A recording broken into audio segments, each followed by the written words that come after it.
Hello friends, welcome to my very first YouTube video. My name is Chelsea. I'm the owner and designer of Nemesis. I make clubwear and sexy clothes for strong, sexy women. I get asked this question a lot from newbie designers, is about string. How do I make string? The answer is that there's many ways. There's no right way. It's mainly about picking the most appropriate way. So if you're gonna make string for a bikini, it certainly wouldn't be the same as making string for a blouse.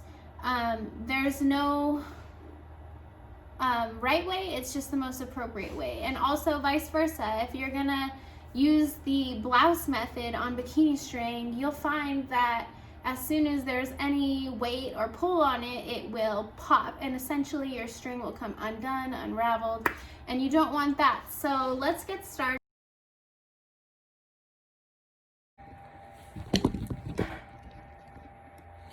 So the first step of making string is obviously going to be cutting the string. So you could take, theoretically, your fabric and fold it maybe once, maybe twice, and lay a ruler down like so, and you're gonna chalk off a piece of chalk and a ruler, a straight line. Now this first straight line you make is gonna be your refuse edge. All of this is going to be imperfect and not well, so I recommend that the first cut you make, you throw away. So our first task is going to be to get a nice clean edge. So you can cut along the string, and if you notice, this is not the best way to do it, because no matter how good or sharp your scissors are, there's still going to be imperfect edges and flaws, which is going to affect the overall outcome of your work. Now, if you go slowly, you can kind of get a professional edge, but it's hard, and it's super, like, it hurts your hands. You will grind your fingers to the bone doing that. So just to prove that you can do it, I'm going to go ahead and do it. I'm going to make a 1-inch string, just to show you that it can be done by hand, but there's a much better way, which I will get into. So here's our 1-inch edge. I will very carefully, as possible, try not to move the fabric, pull in either direction with my scissors on the table, slowly going from one edge to the other.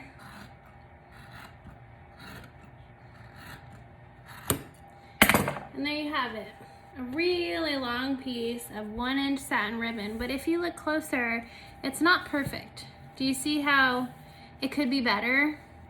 And it could be easier on the hands too. That's why I recommend you get a cutting mat. I'm going to show you this tool. It's made by Fiskars.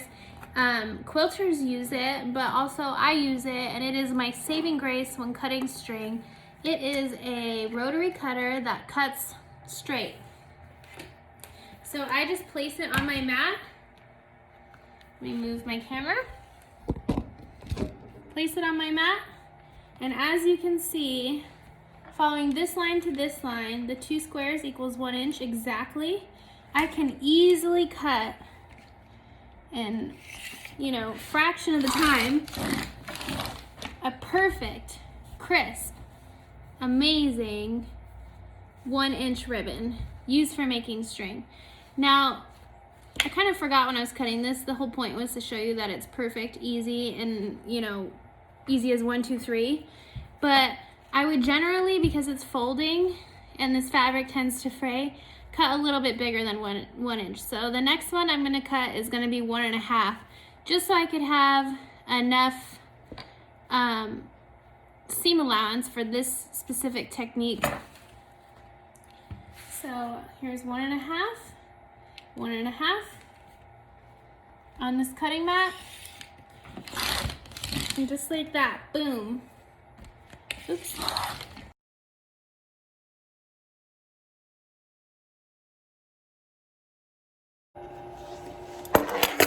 Before I sew this, I want to give you a warning and let you know that this method is not for sewing a very long string. You could probably get away with sewing 12 to 14 inches, you know, fairly easily, but if you're gonna be sewing a lot of string, I recommend that you skip this step and you move on to the next step. But just for the purpose of showing you in the video, let's say we're making a blouse strap out of the same fabric the blouse is made of. Here's about a 12-inch ribbon that we just cut at the table. I'm going to sew it right side. This is the right side of the fabric. I'm going to sew it inside out. I'm going to put an even stitch all the way down the fold of this fabric. And then once I'm done, I'm going to turn it inside out to reveal a perfectly neat bra strap. So there's only one thing you have to remember when you're sewing this, is that at the beginning of your string, you want to sew a little funnel. So when it's folded, you want to start in this corner and slowly make a curved stitch towards where you're going to sew your funnel. And I'm going to show you on the machine because it's hard to, you know, put that into words, but it's going to help you with turning it right side out. So your first few stitches are important.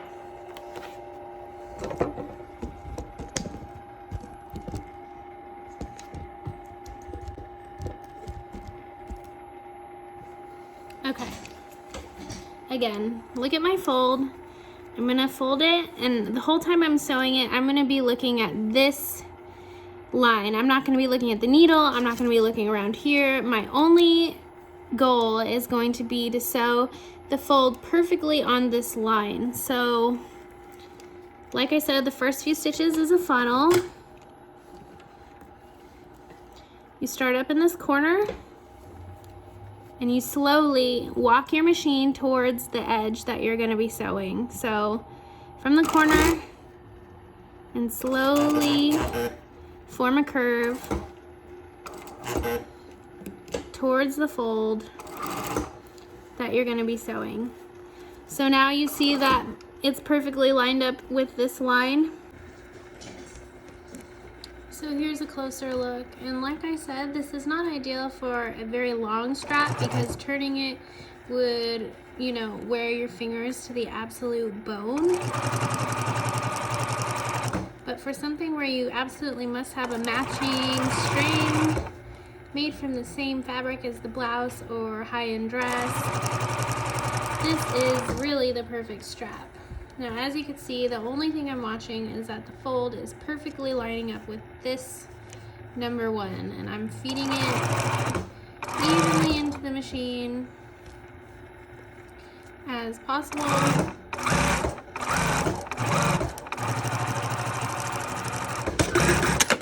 Right, so this is what we have. At the beginning, you could see I started at the outer edge and slowly walked my machine towards to the final width of the inside out string. We're gonna go ahead and turn it. Right, so this is where a lot of people would use a professional loop turner. You could buy one at Joann or online for hardly anything. It's mainly just a hook that it's really skinny and you pull it through the tube so you could turn things right side out. It's a really handy material to have because, you know, you might need it for a swimsuit or a garment one day, a sweatpants, drawstring, whatever, but this is just a regular roll of wire from Home Depot. This is actually super long. I'd say it's a yard long. I use it for extra long strings, and it's one of my most used tools in my whole shop. I'm going to show you how to insert it through the bottom, like so, all the way up to the top.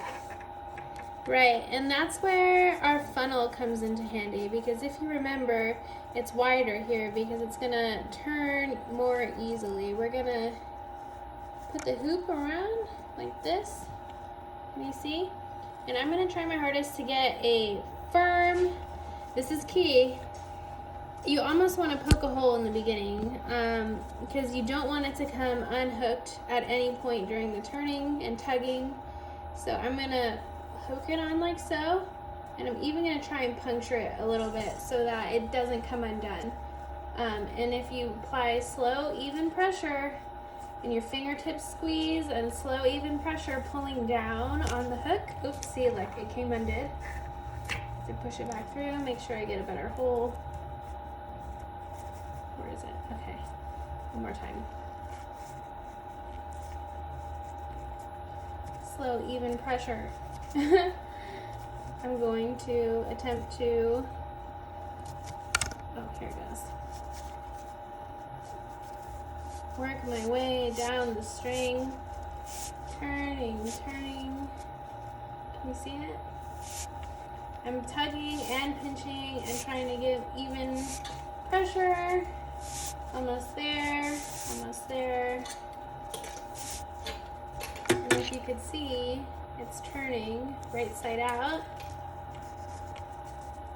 The key is even pressure, even stitches,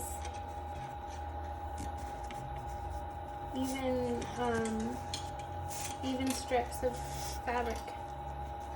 Precision equals perfection. Right, so now that I've got it all the way turned, I'm going to show you what it looks like.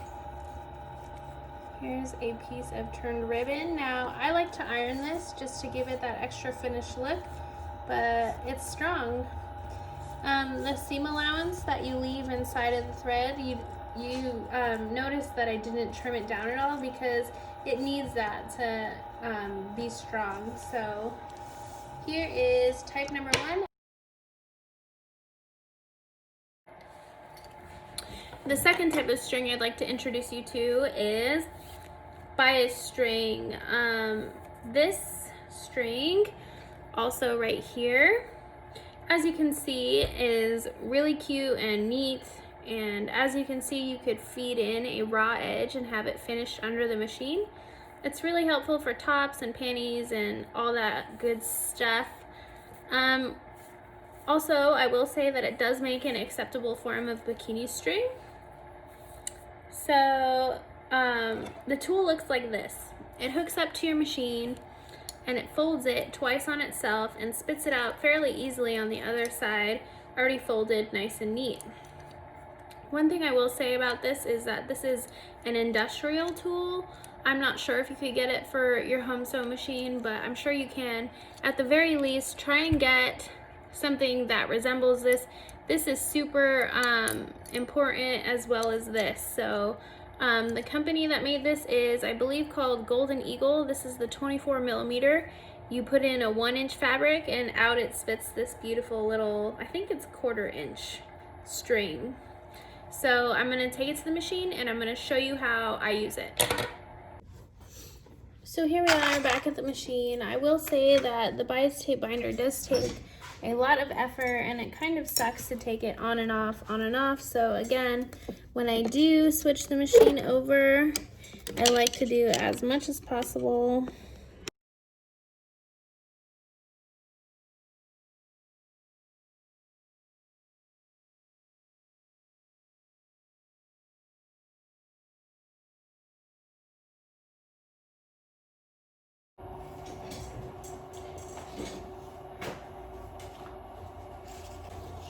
So here we are at the machine with the whole thing fully stapled in. It does take a minute to switch the whole machine over, but I will say that it's worth it. You take your 1-inch ribbon, cut as nicely as you can, and you feed it into this feeder. Wrong side facing you. So right side is outward, wrong side is facing you. And you just take it and you feed it through this little chingus. And you feed it through until it pops out underneath. You pull it through and back towards the machine and you put your presser foot down. So automatically, now that you got your whole thing set up, now when you push on your little gas,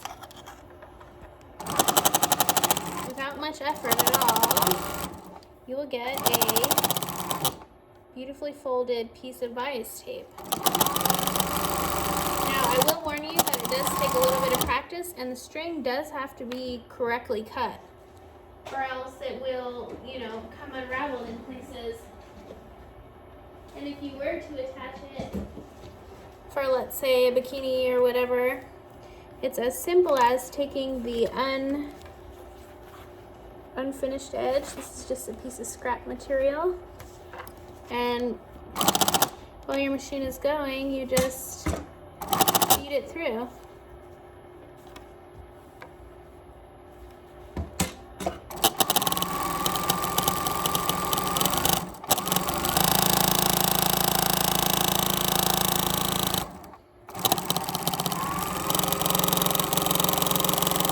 You can make masks, bikinis, anything.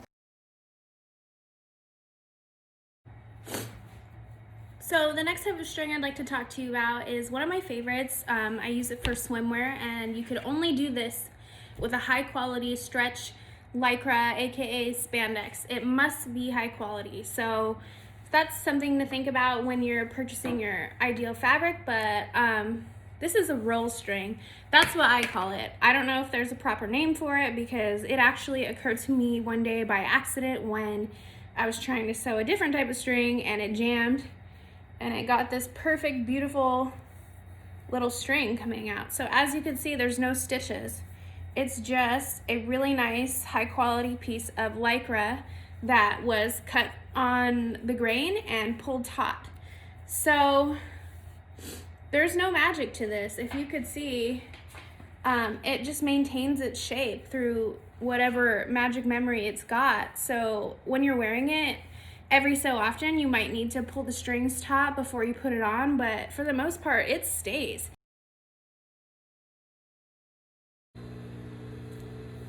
Okay, and the last type of string is the professional type of string.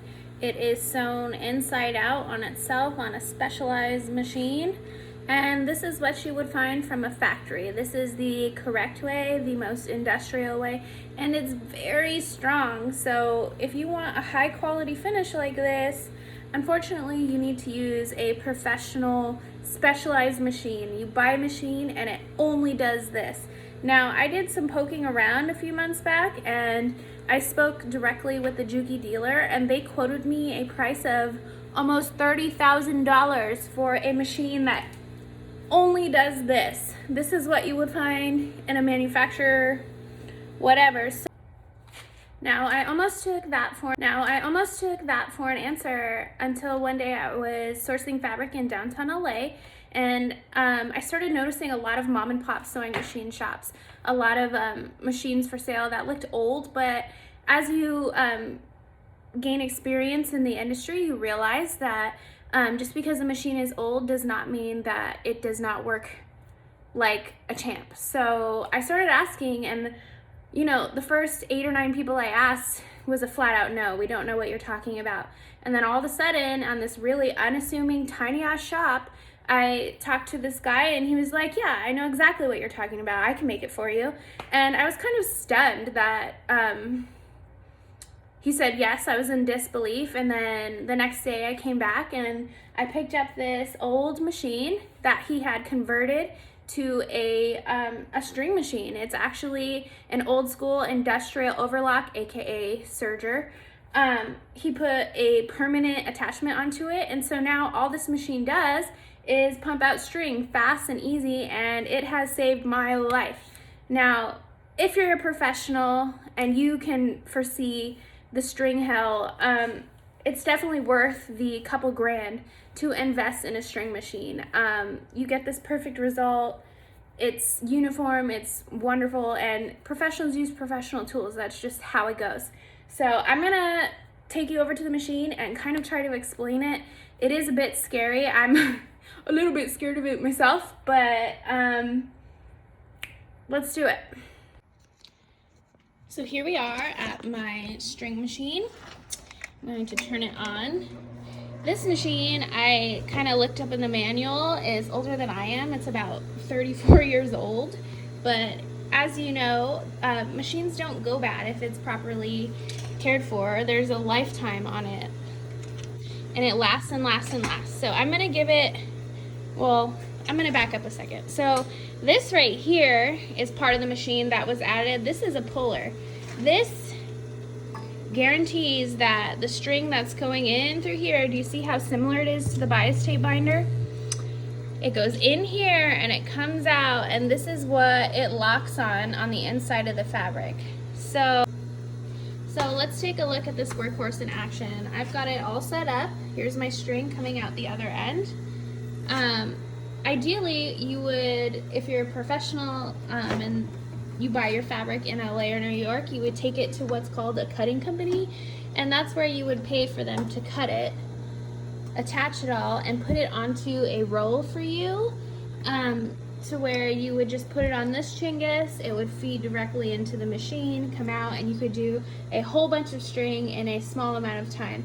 Now, a lot of cutting companies actually do this service for you, make string. I'm sure you could ask them, hey, will you cut and make my string for me? And it's actually pretty cheap and worth the